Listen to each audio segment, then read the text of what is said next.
Singapore is one of the world's great food cultures. It has a UNESCO-recognised hawker tradition and a food scene built on flavour, heritage and communal eating. And yet, on British shelves, Singaporean food is almost invisible. And that's what Megan Tan has set out to change. She launched her first product in March 2025 and within 2 months had secured a listing in Selfridges. But the journey didn't start smoothly. Megan's original branding had already been trademarked when she received a legal notice from Warner Brothers. Imagine launching your first business thinking you've done everything right and then getting hit with that. What would you do next? This is the Friday Accelerator. I'm Karen Green and here's Megan Tan. Probably the best thing to start with is introducing the brand and let me know what's the elevator pitch if you ever do such a thing. Yes, of course. No, thank you so much for having me as well. I'm really excited to be speaking with you and to share a little more about what we're doing here at Yum Singa. I'm Megan. I'm the founder of Yum Singa. We're a very young Singaporean food brand here based in the UK.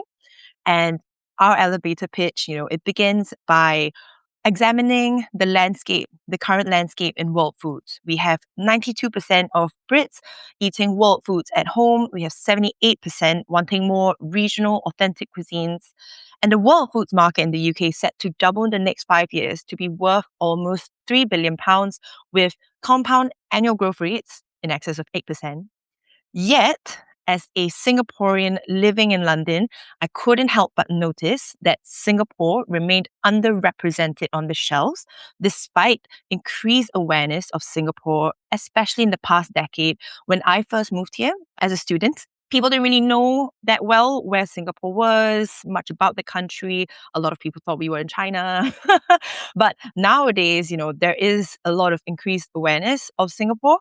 But yet, we're not on the shelves yet in a very big way. So our mission is to fill that gap. It is to make it easy and fun for everyone to enjoy big, bold, authentic Singaporean flavors in the UK. And we're doing that through premium, versatile, and accessible products that bring distinctive Singaporean adventure to everyday meals. So yeah, that's the sum. So what are the products for the audience who want to go out and have a new Singapore experience? The first product that we launched with was the signature ginger chilli from Hainanese Chicken Rice. And then the next product we launched was a black pepper sauce from Singapore black pepper crab. And last but not least, most recently, we have launched a laksa curry sauce. So that is inspired by Singapore Katong laksa, because of course there's a lot of different laksas in Southeast Asia, but we have made it in a very interesting, exciting form. It's a curry sauce, which you can use for curry, or you add some stock and it becomes a curry noodle soup, or you can even use it as a marinade. So the idea is that each of these sauces, they come from iconic hawker dishes in Singapore, but all of them are made to be very versatile. I have been to Singapore and I've been to Malaysia, and I didn't really know a lot about the two countries, but for me it was a fusion between Chinese, India. Absolutely. Yeah, absolutely. No, that's right. And there's a third bit, isn't there? And I can't think Malay. of what. Yeah. So what would be on a typical Singaporean menu? You're absolutely right. I think something that makes Singaporean and Malaysian cuisine very special is how, the cuisine is very multicultural. So Singapore especially, it is, I like to say, very much an immigrant country. Even someone like me, born and raised, and I've had, a few generations of my family in Singapore, and we'd be considered, very much local. But even then, it was my great-grandparents who first moved from southern China to Singapore. So as a result, the cuisine is really a reflection of the people, like the heritage that we have inherited from all these different areas. So, and that's actually, a little tidbit. It's something that's reflected in our logo as well, which has the word yummy in the 4 languages of Singapore. So English, Mandarin, Malay, and Tamil. Where Singaporean cuisine is really most intensely experienced is in the hawker centers of Singapore. So these food courts where you have lots of different stalls, each one specializes in something a little different. And so our star dishes, Hainanese Chicken Rice, so the one that our chili sauce is from. We've got roti prata, which in other regions is also called roti canai. So that's like a fluffy Indian flatbread, which we have with curry sauce. We have nasi biryani, which would be like biryani that we know of in the UK from India, but it's got a distinctive Singaporean, Malaysian twist with Malay influences. For example, it's often served with acar, like pickles, which is very Peranakan, which are done in a very Peranakan style in Singapore and Malaysia. So honestly, I would say there's the typical Singaporean menu is a mix of all these things. Every family, wherever we're from, whichever our own ethnic cultures, our ethnicities. For example, me growing up, I felt like roti prata was like my cuisine as well. It was something that felt like home to me just as much as a Chinese New World. And is it spicy? Is it spicy hot? Is it like make me cry like Thai food does? I think some dishes can be, but maybe I am biased or my barometer for what spicy is maybe already high, but I think that maybe contrasted against, for example, Sichuan chili oils, Sichuan spices, which are like, tingly, literally like tingling on the tongue. I feel like Singaporean cuisine, a lot of dishes are spicy, but it's not necessarily, there's a lot more that maybe as a Singaporean we see as the primary ingredient. So for example, laksa, although it is a spicy dish and you can see literally a layer of chili oil on top, it's really also about that coconut flavor and, the richness of the broth with all the other spices as well. Yeah. Right now, you can grab a free copy of my book, Virology, at my website, virology.co.uk/free resources. You said you're at an early stage. If people wanted to buy your products, where are you? We are available on our website for nationwide delivery in the UK. But right now, our biggest retailer is Selfridges, which we're very excited to be working with them on. And we're also in a range of independent, delis and farm shops, mostly right now in England. But we have just onboarded with our first distributor, Mahalo, and which we're really happy about. And so, hopefully it won't be long before you can find us in many more farm shops and delis around the country. So Yum Singa wasn't the first name for your brand, I believe. Yeah, absolutely. So I began this part of this journey with food in 2024, when I was still working as a corporate lawyer. And so I was just trying to test this idea and see if it had legs. My gut said yes, but I wanted to test it. So I started running monthly supper clubs. And then, I was just like, let's just get going. So I named it Homey Kitchen because I wanted it to feel homely. People were coming to my home. It was about sharing food from my original home in Singapore. And so that's what gave rise to that name. When I launched the first product, the chili sauce, in March 2025, after I decided to take the leap and leave my corporate legal career, I just saw it as an extension of the supper clubs. And so I didn't really want to change, I suppose, the original branding of the supper club. And I decided to just continue in the same vein. And that's sort of how it happened that the name of the product's brand was also called Homey Kitchen. But I like to say that 2025 for me was really my year of learning, starting, researching, learning, validating the product in the market, understanding the industry. So eventually I realized that the name had to change, the whole branding had to change, because fundamentally, I think it's a happy problem to have, I like to say, but I feel like our ambition and where the brand was going with the traction it was receiving, it had outgrown what Homey Kitchen did for the business. So that's why I began my search for a new brand name and a new brand that could really represent what we're trying to do, a lot better. And so what was Yum Singa, or the background to that? In English, we say cheers. And in Singapore, when we do the Cantonese toast, Yum Sing, a drink to victory, we do it in a very distinct way. In a big celebration, we scream like the whole room. It can be 200 people all at once. It goes, Yum, for like as long as you can hold it, Yum, and then sing. So I love that practice. We could all be in our finest, pearls and suits, but when we do that cheer, we're all screaming at the top of our lungs. And I think that actually represents like a very big part of the energy of Singapore, people coming together wherever you're from and, celebrating together in a very playful way. But always it also comes back to food. So that's what made me made me gravitate towards that practice and the Yum Sing. But I think again, because and for me it was really important when I was doing the rebranding that I shape the brand to be uniquely Singaporean. I kept asking, myself, my designers, I don't want to just have another Asian brand. I don't want to represent Asia or even just Chinese people, because I'm always very conscious of the fact that I am ethnically Chinese, but not all Singaporeans are Chinese. So I wanted a practice that felt a little more inclusive.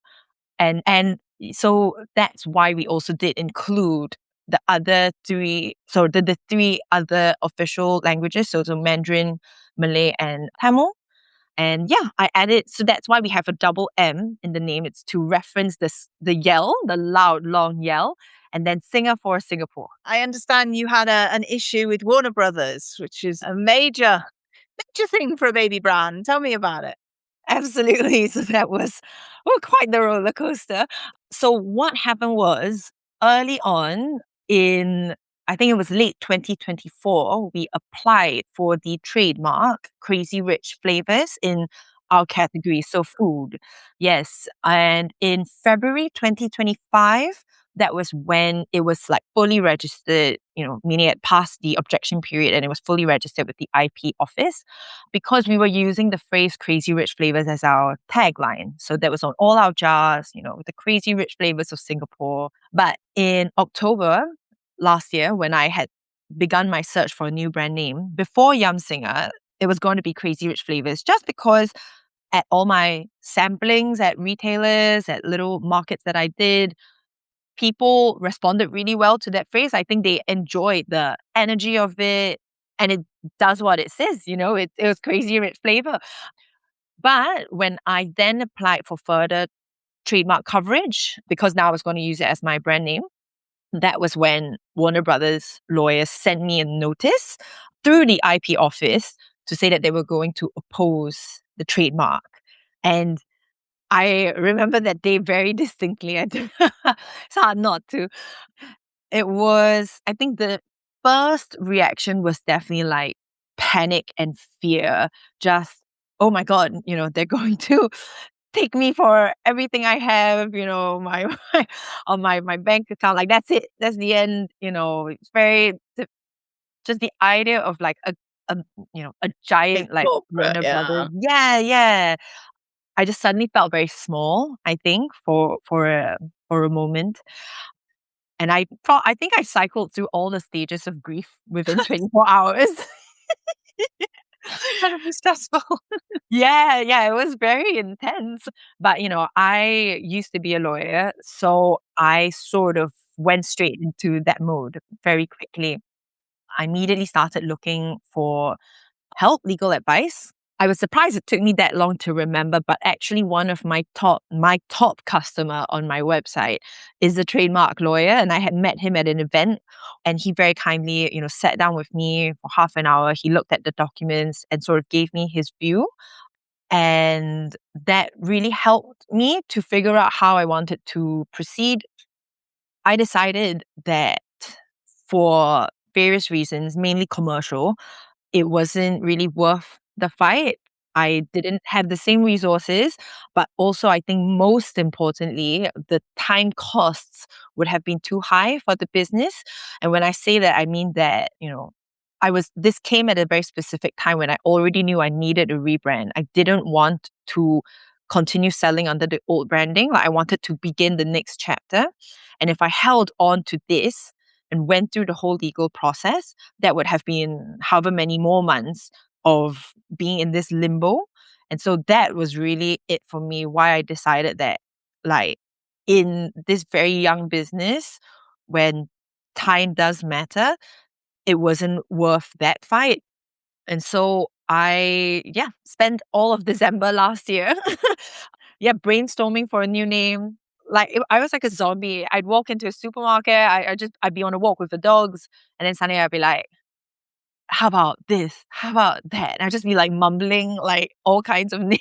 Just- I must have looked crazy. Anyone watching?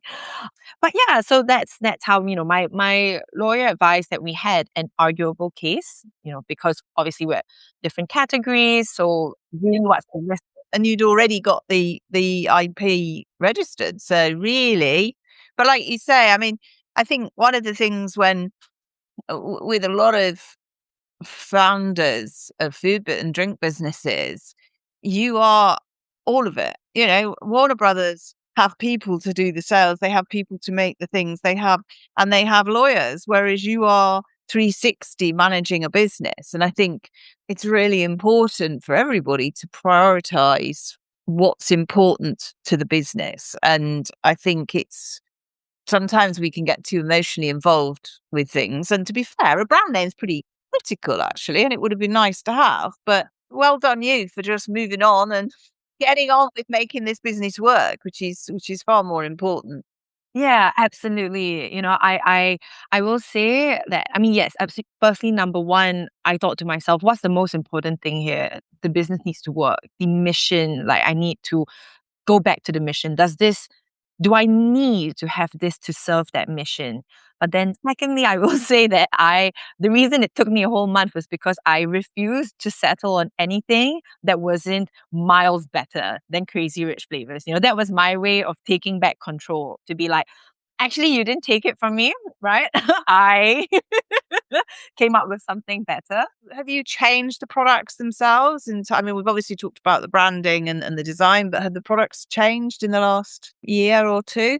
The flavors themselves haven't changed in that it's still the same chili sauce from Hainanese Chicken Rice, the black pepper sauce, but we have definitely refined the recipes for feedback that I've collated over time from, everyone through the samplings that I've done at retailers, through markets as well. But the tweaks, I would say, are just to improve and refine upon that flavor. So stuff, for example, like, the black pepper sauce is just a bit too sweet. And the pepper sauce over time, I realized because we weren't using any thickeners, it was separating and it didn't look good on the shelf. Like after it was set for like any more than a week. And for the chili sauce, reduce the amount of water. So it's really small things like that. And I think that it's important when it comes to products. I think maybe founders may find it difficult to let go of what was their original idea, their baby, right? And what they think is delicious or perfect or great. But for me, again, I think the way I think, number one, it just has to be authentic. And because in Singapore, like, there are so many hawker centers, there are so many different hawkers who do chicken rice very slightly differently. I think as with all things in life, there is like an essence as to like what's, the thing. And then we have slight variations, da da da. But, and so that's important to me, to keep that essence very clear, still very recognizably Singaporean. But I do think that also has to be balanced with, what do customers, real customers, paying customers actually want? And that's where, we have to take ourselves as founders a little bit out of the equation as the customer. Yeah. When we look at products and you're the expert in Singaporean and other of my clients are the expert in their cuisine, and I'm kind of like, well, your perception of the cuisine might be different to a British market or especially French, actually, because the French don't like heat. So anything you have is in terms of Thai curry, what have you, Indian, it will not have heat at all. and they'll say, oh, do you want it spicy? In the UK, I'd never say spicy for an Indian. Whereas in France, you say spicy and you might get a slight nuance of chili, but you don't get it. So I think you do need to understand the customer that you're selling to, which kind of moves on to the second point of who's your audience. But I think also for you, are you going for real connoisseurs or are you going for a broader marketplace? Oh, that's a really interesting question. And I think my view is perhaps slightly colored by my own personal experience and understanding of, back to your first original question of like, what is Singaporean cuisine?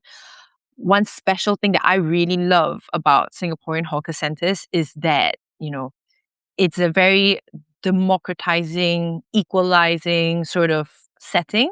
You know, whether you're rich, you're poor, like the hawker center has a space for everyone. Like that's and everyone feels equally at home. Like it's such an important part of our culture. And I don't think and I really don't think that any how to say and the idea of being a connoisseur, and having a perfect standard for the cuisine. Like, of course, we all know like where's our favorite chicken rice, where's our favorite, Hokkien prawn noodles. But it is such a ubiquitous part of Singaporean life that in many ways it's just about good flavor. It's not about perfection. It's about feeding people. It's about nourishment. It's about connection and culture and community. For example, I'm thinking of other cuisines or other dishes like perhaps a beef Wellington, where there is a right way of doing things and there is a specific or certain key indicators of a really good one.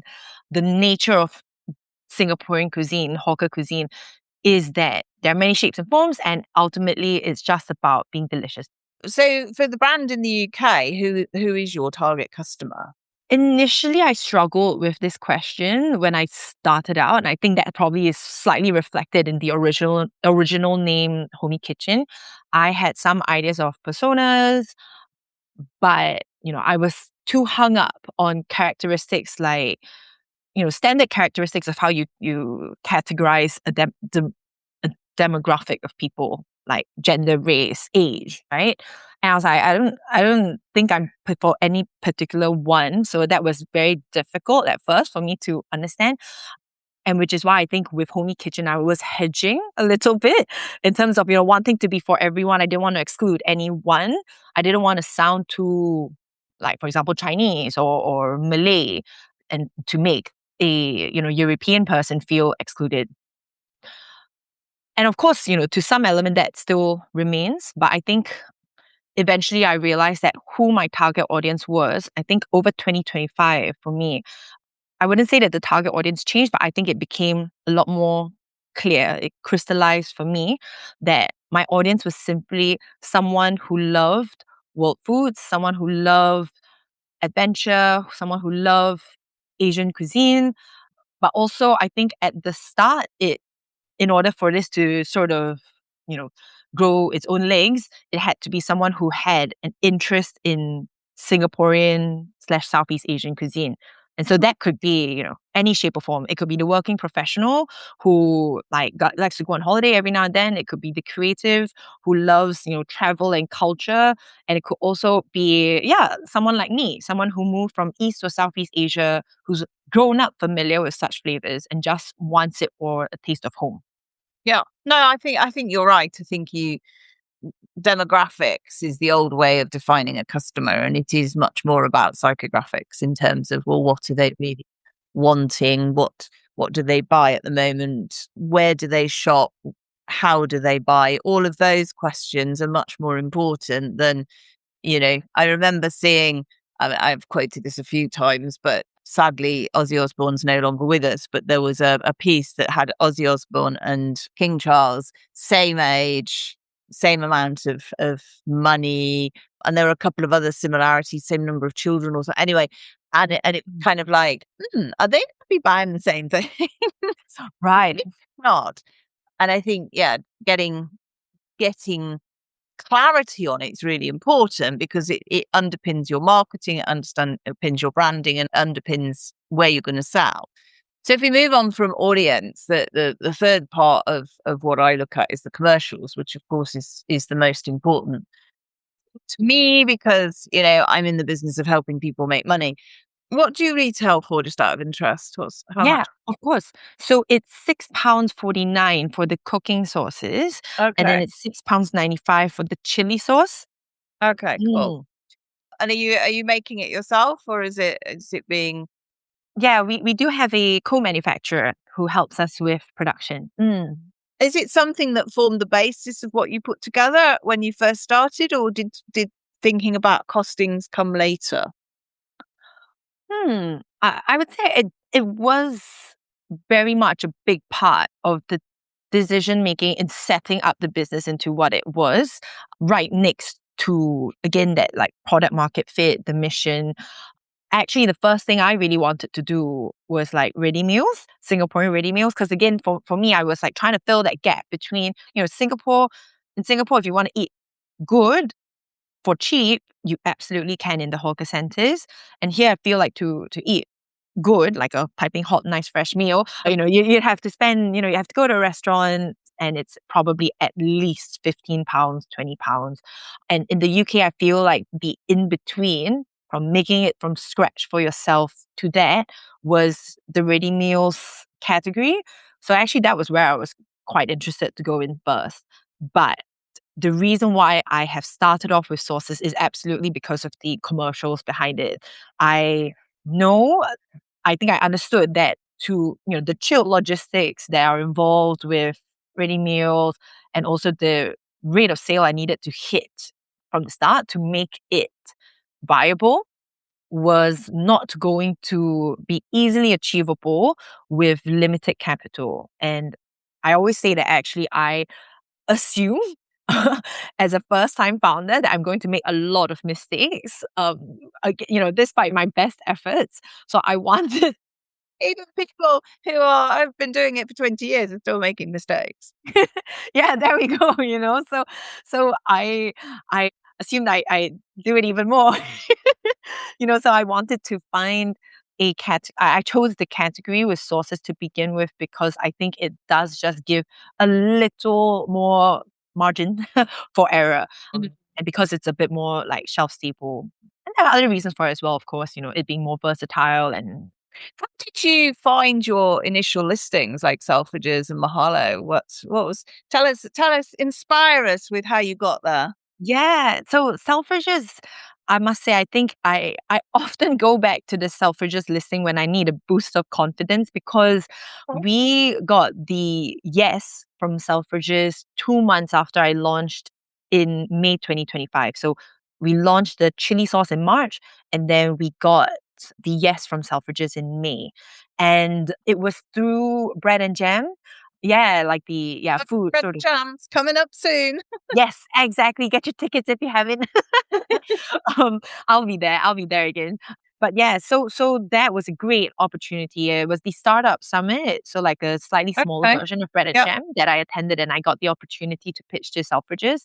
And honestly, especially now, because I'm so proud of the brand that we've created, Yum Singa. But I look back at the Homey Kitchen brand, and I'm like, oh, cringe. But but even then, that got the yes. I think because the buyer saw my vision like that there is this gap on the world food shelf and this product was a good product and yeah deserved that space and I and now with even stronger branding I that helps me like I say it keeps me positive and optimistic and confident on the days when I just need a little little boost.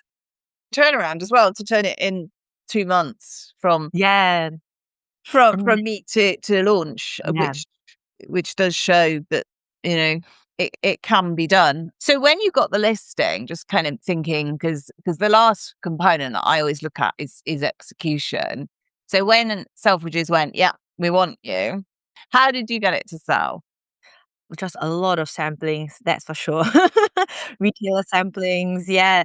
I think with a lot of my more like local independent stores. So, for example, Eat 17 in Walthamstow, Raya Grocery in Borough Market, because those tend to attract more local crowds. So the individual samplings compound a lot quicker, because if you've won over someone who lives 5 minutes down the road, it's very easy for them to keep going back for more. And Selfridges absolutely to a degree has that as well, because, it's a department store that people like to go to, on the weekends every now and then.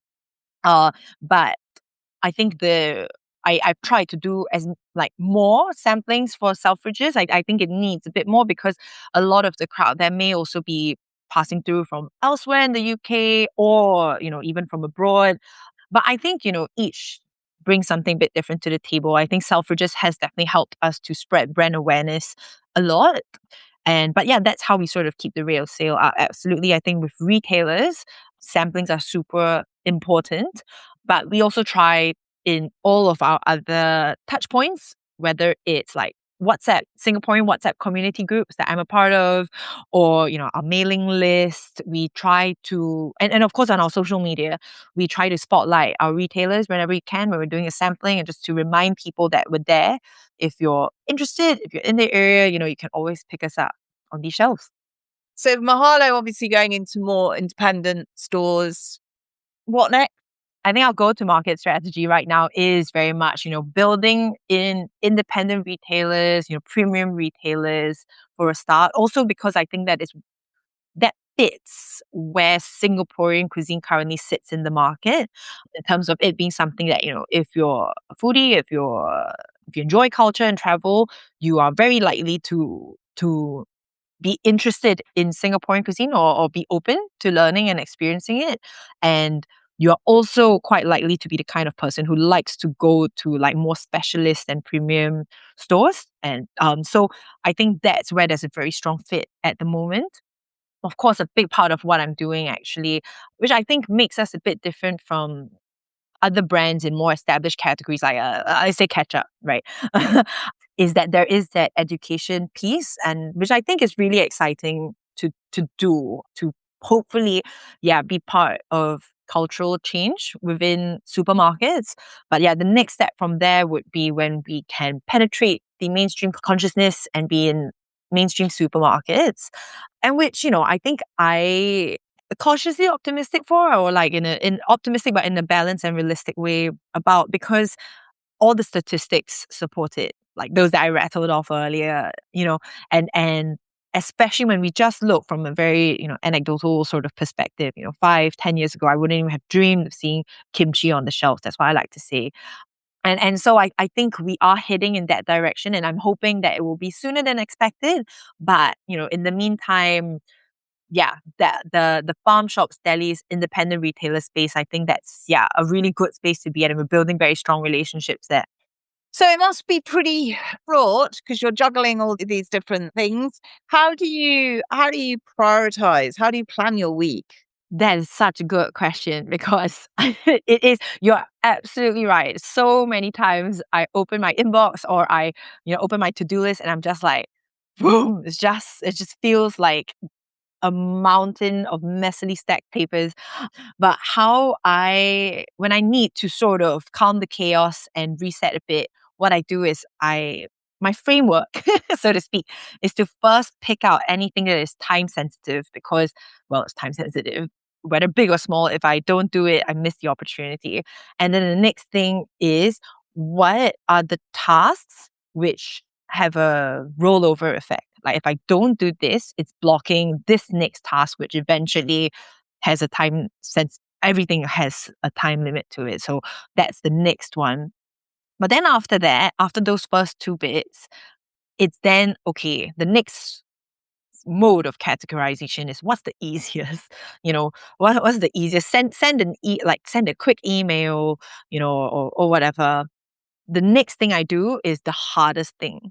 So yeah, the thing that's causing me either the most anxiety or fear. Because yeah, exactly like you say, sometimes the easiest thing, it just gives you a little boost, of like, oh yay, I've got this, the confidence boost. But then the next thing, I think it is very important to just go and do that hardest thing, because the longer it procrastinates, the more it builds. I mean, I'm absolutely so guilty of that all the time. That is why I even get that messy stack of papers in my mind, you know? Procrastinate. Yeah, exactly. But that's it basically. What's the hardest thing you've got to do in the next 30 days? Sales, converting sales, absolutely. I had a beautiful, 3 to 4 months when I had the luxury of being fully focused again on like the exciting building phase. What's the brand name? What are our colors? What are we trying to do? What's our messaging? And then now we're like, okay, now you just need to go go and sell. So that's, I suppose, the hardest thing. But I am learning to treat, again, it's always a balance. You want to make sure, I have a very deep fear of deluding myself, of hiding from the truth. So I always have my eyes wide open. Like in these sales conversations, if something's not converting, why? Or if, the numbers are just not working out, like what's going on there? And so and I think that is such a crucial part of the whole process of business building in every single respect. And so even as I chase the outcome of sales, revenue, numbers, I am also simultaneously trying to keep that, because I think it is a very emotionally drain. It can be an emotionally draining process for someone like me who's not really been trained in this sort of skill just yet. I'm absolutely learning. And so one thing that helps me to keep fuel in the tank is to use this whole experience, whether I achieve an outcome or not, to learn as much as possible, again, about the business, the industry, the customer, to keep improving on that process. And I do believe that that method will and has over time borne fruit.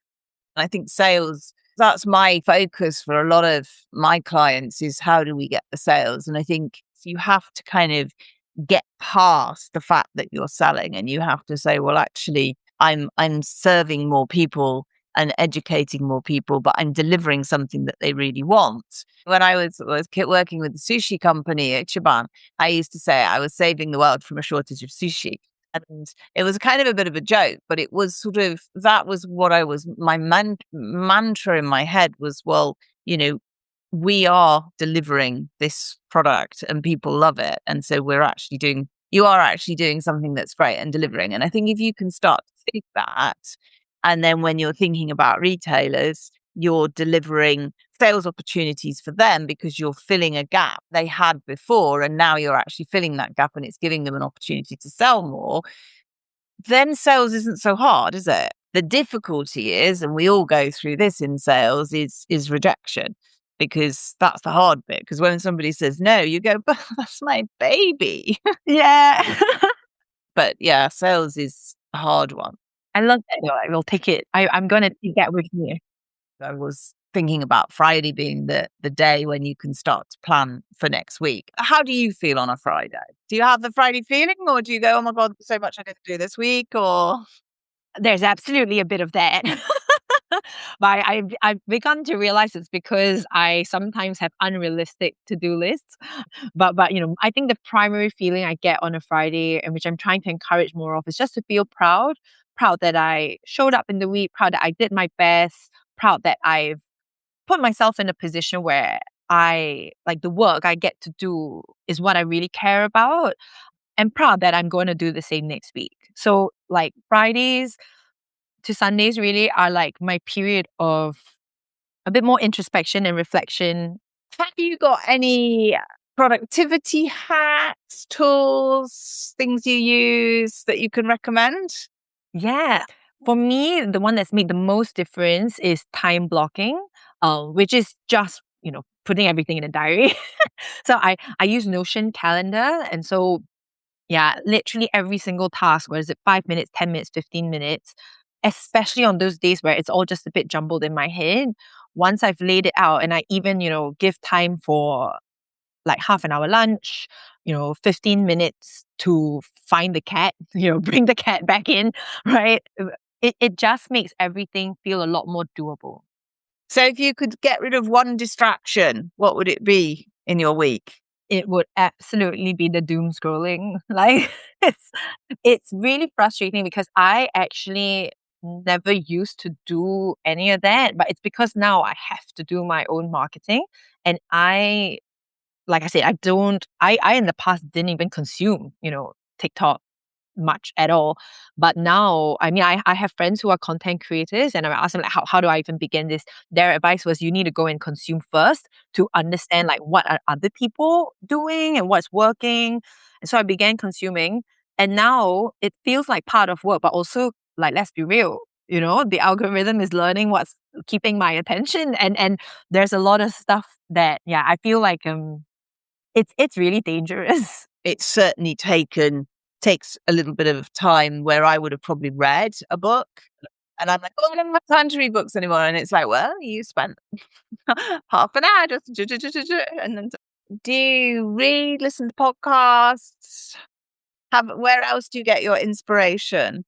I do like to listen to a lot of business podcasts. So, I love what you're doing, and I sort of hop between a few, but the one that I've most recently discovered is Aspire by Emma Grede. That one's I really enjoyed. Actually, I would say that a lot of my foundational thinking in business, especially as someone who used to come from a very technical, corporate background, a lot of my business education has come from books.